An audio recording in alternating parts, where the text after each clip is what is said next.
कहीं वो दौर ना आ जाए कि रसूलुल्लाह सल्लल्लाहु अलैहि वसल्लम ने कहा कि एक शख्स कब्र के करीब से गुजरेगा और कब्र को देख के कहेगा कि हाय काश इसकी जगह मैं होता।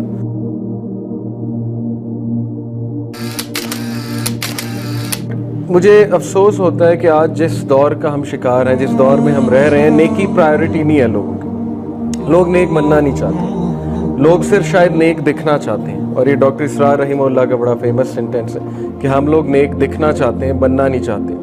और जो दीगर हमारे लोग हैं वो वैसे ही नेकी दूर दूर तक उनका टॉपिक ही नहीं है, मॉरल वैल्यूज़ दूर दूर तक उनका टॉपिक ही नहीं है। आज हलाल और हराम की तमीज़ सिखाना छोड़ दी है पेरेंट्स ने बच्चों को, इस पे बात ही नहीं होती। दीन का इल्म हासिल करने पे बात ही नहीं होती। हालांकि सबसे वैल्यूएबल चीज़ जो हम अपने बच्चे को दे सकते हैं वो दीन का इल्म है। इससे वैल्यूएबल चीज़ हम नहीं ट्रांसफ़र कर सकते उसे। और मैं अक्सर ये बात करता हूँ कि अगर आपका बच्चा आईवी लीग से भी पढ़ रहा है ना, लेकिन उसका कल्चर लॉस्ट हो गया, वो आपके कल्चर से और वैल्यूज से गया, तो मेरे नज़दीक वो अनपढ़ है।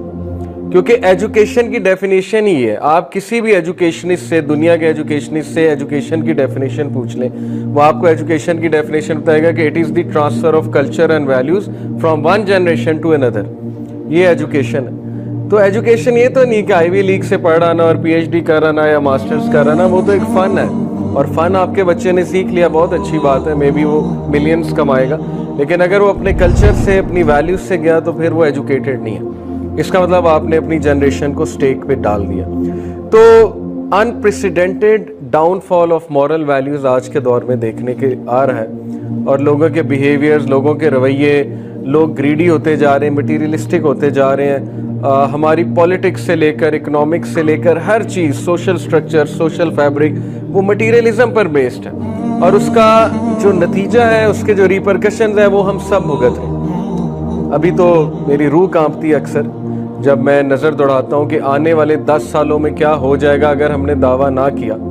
तो जो इस वक्त वर्किंग हो रही है हमारे नौजवानों पे, वो तो देख के मेरी रूह कांपती है। इस वक्त जो फिलॉसफीज बताई जा रही हैं, जो डिबेट्स छेड़ी जा रही हैं, जिस तरह के टॉपिक्स खोले जा रहे हैं नौजवानों के सामने, तो अगर हमने दावा ना किया और हमारा मैसेज आगे तक ना पहुंचा तो अल्लाह माफ़ करे बहुत तबाही हो जाएगी। कहीं वो दौर ना आ जाए कि रसूलुल्लाह सल्लल्लाहु अलैहि वसल्लम ने कहा कि एक शख्स कब्र के करीब से गुजरेगा और कब्र को देख के कहेगा कि हाय काश इसकी जगह मैं होता। तो वो दौर भी रसूलुल्लाह सल्लल्लाहु अलैहि वसल्लम ने बताया, हमें बताया, लेकिन वो क़यामत के करीब एक दौर आएगा और वो इसलिए कहेगा फितनों से बचने के लिए। ये हदीस में इसकी तशरीह जो आई है वो एक है, वो इसलिए ये कहेगा सुसाइड की वजह से नहीं, इसलिए कहेगा कि फितनों से मैं बच जाऊँ। इतने फितने होंगे कि इंसान जो है वो घबराएगा फितनों को फेस करते हुए।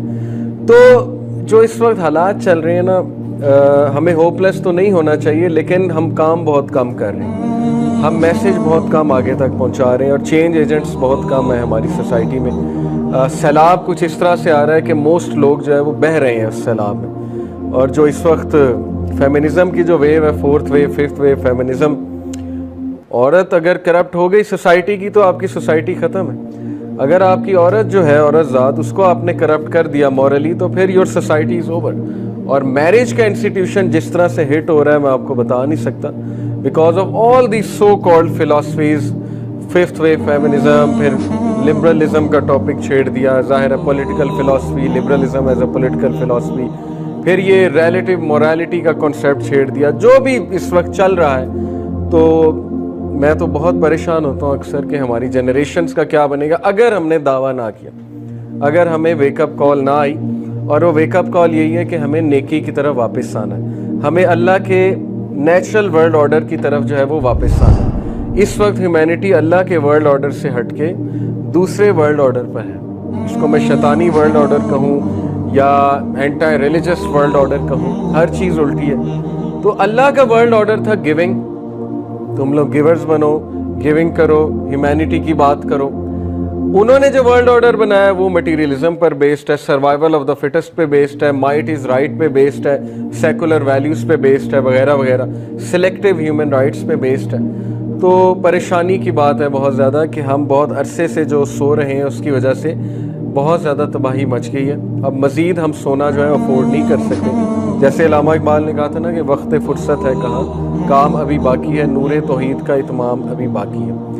तो यूथ को यही मेरा पैगाम हमेशा होता है कि you can not afford to sleep now because your generations depend on you. आपके अगले 20 साल आप लोगों के हाथ में हैं और बहुत ज़बरदस्त आइडियोलॉजिकल वॉरफेयर चल रहा है पाकिस्तान में। जब आप इस सारी गेम को सामने रखेंगे ना, आपके प्रॉब्लम्स कुछ भी नहीं। किसी को डिवोर्स हो गई है, कोई डिप्रेस्ड है, किसी का कोई मशूका छोड़ गई, आशिक छोड़ गया है, what are these problem? Can't you think outside of these problem? उम्मत का इस वक्त क्या हो रहा है? आपकी नौजवान नस्ल जो है वो दाव पे लगी हुई है। ये प्रॉब्लम्स आपने कभी सोचे? इन प्रॉब्लम्स से निकलें, अपने अंदर से निकलें। ये छोटे प्रॉब्लम्स हैं। जब आप एक बड़ा मकसद लेकर चलेंगे, एक मिशन की तरफ चलेंगे, ये चीज़ें वैसे ही ख़त्म हो जाएंगी।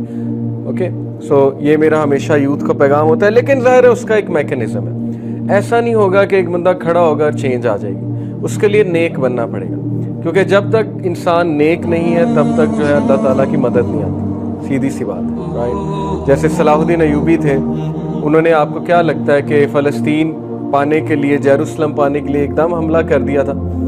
ही used to wake up every night, Salahuddin Ayyubi रहिमहुल्लाह, और वो देखते थे कि कौन सा पहर, रात के एक पहर को उठते थे और वो देखते थे कि कोई ऐसा दिन जब सबसे ज़्यादा लैंप्स जल रहे हैं खैमों में।